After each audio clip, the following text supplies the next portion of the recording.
তাদের মাথা উঁচু করে সত্যের পক্ষে মাথা দাঁড়িয়ে দেন, কখনো পিঠ দেখান না, বুক হাজির করে দেন গুলির সামনে, বুলেটের সামনে বুক ধরে দেন, কখনো পিঠ দেখান না।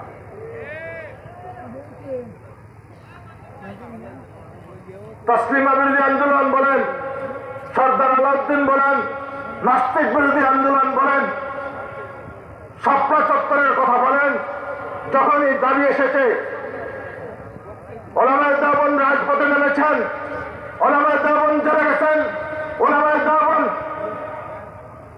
মামলায় জর্জরিত হয়েছেন, ওলামায়ে দেওবন্দ ফাঁসির কাস্তে ঝুলেছেন, ওলামায়ে দেওবন্দ তাজা রক্ত, বুকের তাজা রক্ত রাজপথে ঢেলে গিয়েছেন।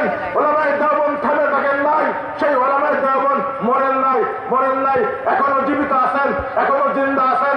আজও যদি কোন নাস্তিক, কোন মুরতাদ আল্লাহ রাসূলের ইজ্জতের উপর আঘাত দেয়, আজ সেই ওলামায়ে দেওবন্দের সন্তানরা এখনো বেঁচে আছেন।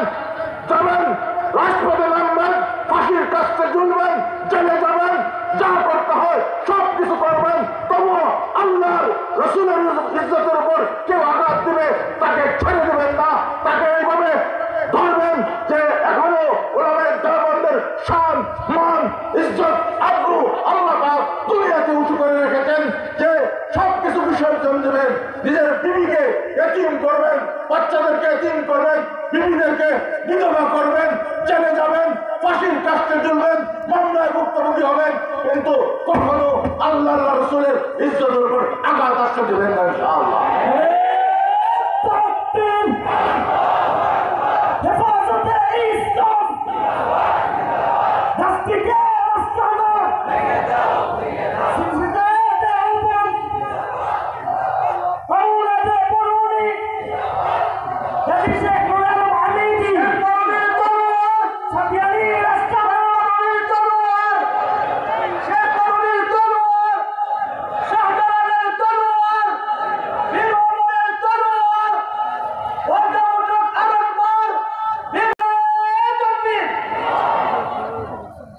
শ্রীমঙ্গলে একটি 5 তারকা হোটেল আছে, গ্র্যান্ড সুলতান।